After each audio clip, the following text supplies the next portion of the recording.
Last year, we made new friends, and I invited these friends over, and I showed them one extremely simple dish to make, something that is my absolute most favorite thing to eat, and I can't believe I have never shared it with you guys before. So today, I want to take you along this really simple autumn day in the kitchen and share with you guys this dish, and it just might change your life.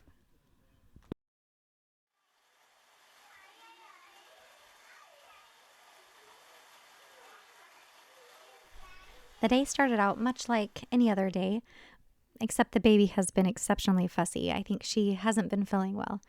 So we are going to see what we can get done today. We started out the day making some sourdough pancakes that I prepared in the fridge the night before. When I want to get ahead of breakfast, this is the recipe that I always make.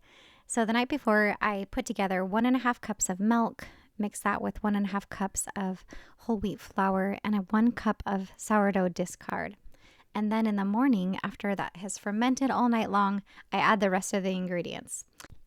Although I had to make a little bit more of fresh ground wheat, so I'm adding a little bit more of that this morning. But on top of that, I add 3 teaspoons of baking powder, 1/4 teaspoon of baking soda, about 1/2 teaspoon or so of salt, a couple of teaspoons of raw cane sugar. You could also use honey. And sometimes I add a little bit of cinnamon or vanilla extract, 2 eggs, and 1/4 a cup of fat. This morning I'm using coconut oil, but you could use vegetable oil or butter or whatever it is. And I'm going to be making some waffles with this. I use the same recipe for pancakes or waffles, just depends on what the kids are really wanting in that day.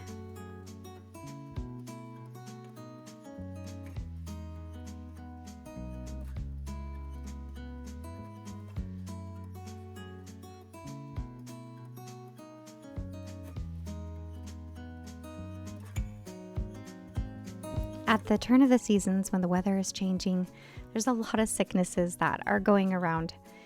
And so today I'm going to be doing a couple things to help buffer our immune systems. And one of those things is just starting out with some tea. The baby isn't feeling well, and I think we have a bit of a cough going on. So I'm going to get started some tea, some herbal tea here. I really am loving Throat Comfort. I think it's a yogi tea. And it just feels so soothing on the throat and has some other immune boosting herbs in it as well. So we're going to be serving some of that with our waffles this morning.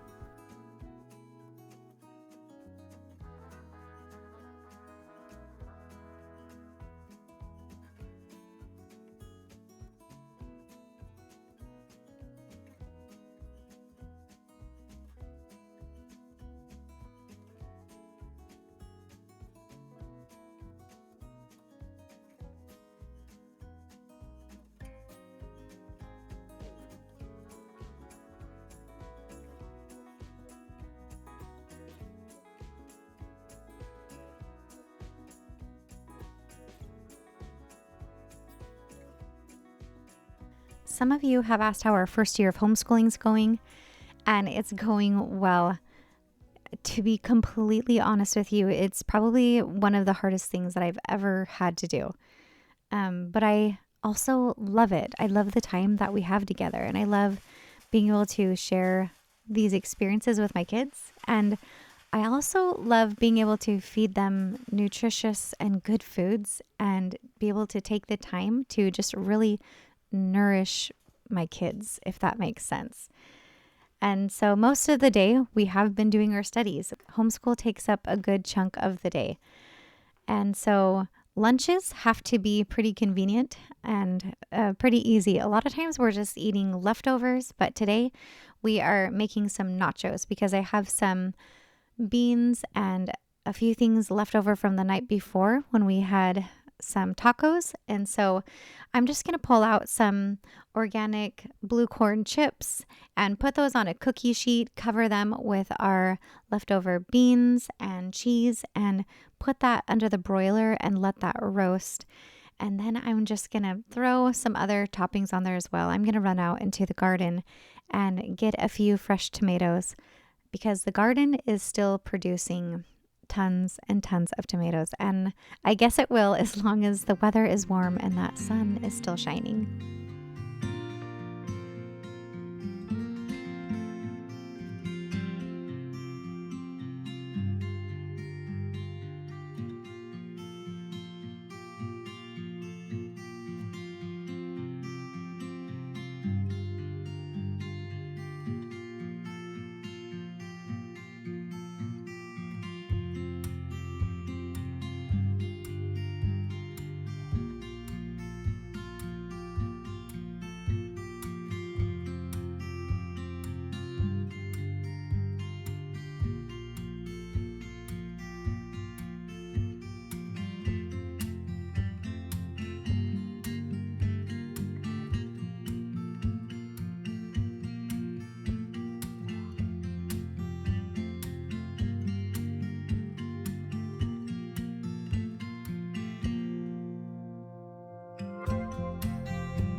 So I've made it my goal to get that kitchen cleaned up after every meal. And man, when I do, I feel like a rock star. But it just makes it so much easier to continue with the rest of my projects. So I'm just moving on, carrying through my sourdough routine. I get asked a lot about the recipe that I make every single week for our sourdough sandwich loaves. And so I will always put that down in the description box below when I show that here in the video. But I do make 4 loaves of sourdough sandwich bread every week, and I freeze them and we eat on those throughout the week. And whenever we run out is when I make more sourdough bread. I did prepare this dough the night before, and then I put it into the fridge for its bulk fermentation and pulled it out here in the morning with the intention to get to it within an hour or so. But it's actually been sitting here on the counter for several hours, which means that the bread is going to be a little bit more sour than it would have been if I baked it earlier. But nonetheless, it's sourdough and it's delicious, and it has that natural, pungent sourdough flavor. And my family seems to love it either way, even if it is a little bit more sour or not sour. But it's always delicious. I made a video a while back on how to start living like you're homesteading, no matter what circumstance you're living in right now. And I'll try to link that down below. But I was just reminded that whatever you want to do, whatever desire you have, whether it's learning how to make butter or trying to make your own bread and stop buying it from the store, you can do those things no matter what stage of life you're in, no matter how busy you are. I think it's just about setting those goals, being patient with yourself while you are working into those goals, and just practicing those things. You can take anything and put it into your lifestyle that you're in now if you choose to make it a habit and choose to practice it. So if one of your goals is to make your own sourdough bread, it's totally doable. Whether you're making that up on Saturday because you work outside of the home, it's just about practicing and being patient. I can't tell you how many bad loaves of sourdough bread that I've made, but just keeping up with that goal, seeing through the bad days, and you can do anything you put your mind to. Okay, now I'll get off of that soapbox and show you how to make some elderberry syrup. I learned how to make elderberry syrup a couple years ago, and this is something I like to have on hand when the cold weather starts pulling around and flu season really starts. It's good to have on hand. You can take a little bit of elderberry syrup, about a teaspoon a day, just to boost your immune system, or put it in your herbal tea. That's my favorite thing to do. And it is so simple. I have a whole video on how to make elderberry syrup and also a blog post that I made 2 years ago. And so I'll post that down below, but it's such a simple recipe. And I just keep dehydrated, dried elderberries up in the cupboard so I can pull that out and make it whenever I want to. But today I'm going to be using citrus peels. We're going to be using some orange peels, and I'm really just trying to peel the orange and leave the pith there so that I'm getting all of the natural oils that are on the orange. And I'm going to also throw in some ginger and some cinnamon and clove as well. So I put that all in 5 cups of water there on the stove and let that boil. You want to let it boil there on the stove for at least 30 minutes or until your liquid has evaporated and really reduced. Today I was a little distracted and that liquid did evaporate at least by half. And so my syrup is especially condensed today, but that's okay.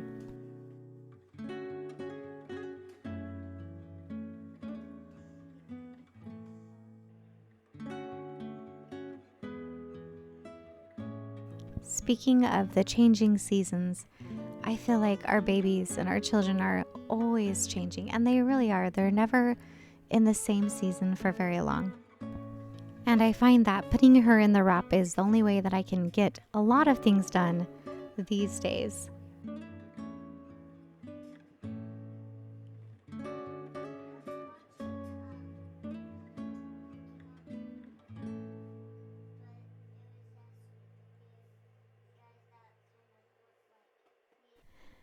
I'm running low on my natural kitchen cleaner that I like to make. And so we're going to make some of that as well. I'm going to use some of those extra oranges that I already have on hand and peel those into our cleaner.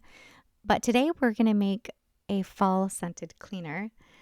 And so I'm also going to be adding some cinnamon sticks and some clove. I always chop up some lemon and add that as well. And then I fill the jar up with vinegar and let that really sit and soak on the counter for a couple weeks.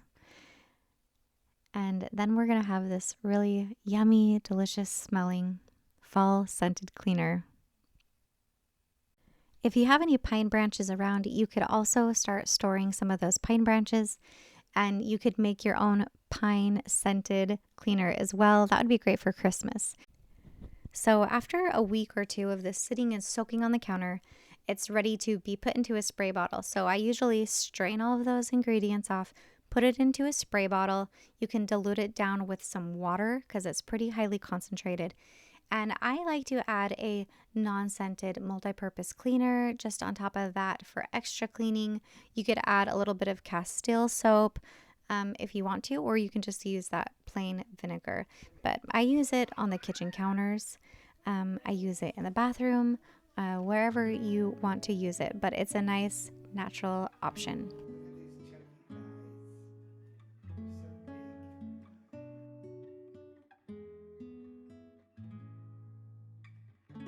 I am so happy to see Jared come home every day, but today I was especially happy to have an extra hand with the kids so I could get some of these projects done. So my elderberry syrup is ready to take off of the stove, and I'm going to put this through a strainer so I can take all the liquid off. I'm really going to press those berries down. Sometimes I put this in a cheesecloth and strain that.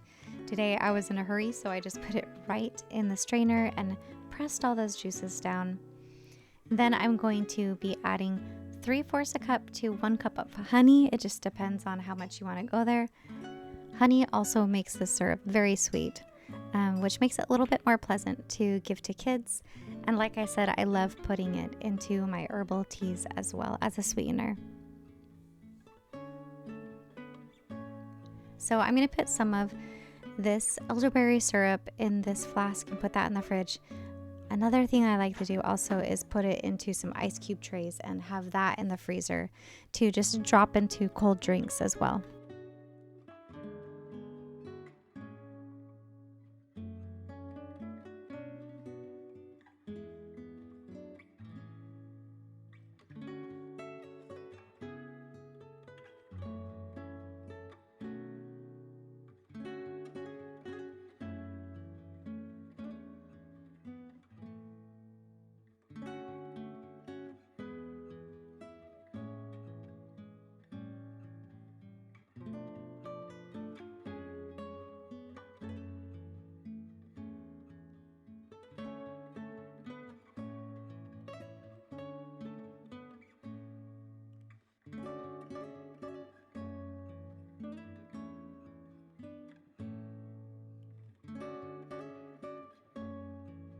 So there's one thing I haven't shared with you guys here on the channel yet, and I can't believe I haven't, because it is absolutely my most favorite thing to eat of all time, and that is Thai food.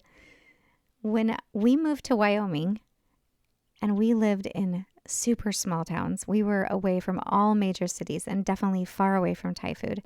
I made it a goal to learn how to make Thai curry, and I wanted it to taste just like it did in the restaurants, which is kind of a hard thing to do, but I think we've gotten pretty close. So today I want to share with you guys my absolutely most favorite thing to eat, and that is a Thai curry. You can get these Thai curries from the internet. I'm going to post some of my favorite ones down below that I get from Amazon, and I always have them in my fridge and they last a very long time. Today we're going to make a green curry. And I start by sauteing some olive oil and curry and garlic in a wok. And then I prepare my vegetables. And you can use whatever fresh vegetables you want. But since today is a green curry, I'm going to be putting a lot of green vegetables just because it's beautiful. So I'm chopping up some broccoli, some green peppers. We're going to put some carrot in here just to add a splash of color.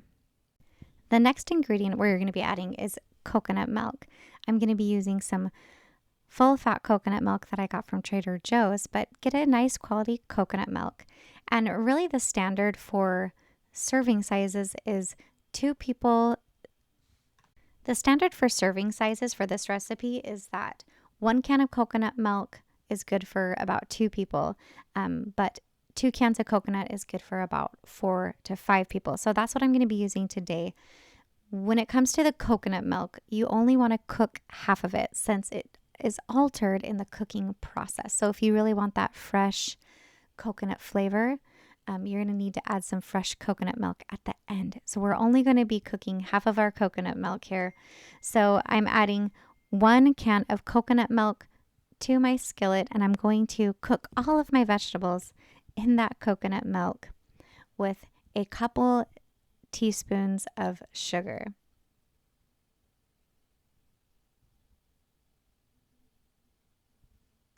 I'm also going to be adding some avocado to this, but I'm not going to add that until the dish is already finished. But that'll be so delicious on our green curry, and it will look really pretty too. Thai food is a beautiful balance of savory, salty, sour, sweet, and spice. The spice comes from the curry, the sour comes from the lime juice, the sweet comes from the sugar that you're going to add, and the salty actually comes from fish sauce. Now, you could actually add salt, but for me, this is really what sets homemade Thai curry apart from what you're tasting at the restaurant. This is a Thai main ingredient. They don't add salt, they add fish sauce. And it smells horrible, but it is an absolute important ingredient in this authentic Thai curry. So go ahead and invest in getting a bottle of fish sauce. You're going to leave it in your fridge with your Thai curry and just use it when you're making these special Thai recipes. Another thing is that I chop up my meat super thin. I'm just using a couple of chicken thighs here, and I add that into my boiling coconut milk, and that makes sure that the meat is really tender. I wait till that meat is fully cooked, and then I add my other can of coconut milk. And then comes the sour, so I'm going to juice 1 whole lime and then top it off with my avocado, and it's always delicious with some fresh herbs. Basil is great for this dish, and if you don't have basil, you can use cilantro. I could not find any cilantro at the grocery store, but I did have a few leaves of fresh basil on hand, so that's what I am throwing in here. You can taste your Thai curry just to make sure you have enough of that balance of sweet and spice or sour or salty, and you can add any of those main elements if needed. I'm going to put the full recipe in the description box down below, and you're definitely going to want to make this. You can make any of the flavored curries, whether it's massaman or red or yellow, with this same basic recipe. And I'm just going to be serving that with some white rice that I have made up here in the Instapot. My favorite is to do a little bit of rice and mostly curry. I like it really soupy. And this is just one of those really warm, rich, spicy meals that are good on a cool autumn or really cold winter day. I hope that you guys give it a try and absolutely enjoy it. What do you have? What is that? Fish. Why is it coming in the house? Because it's a pet. Not Oh, a pet. goody.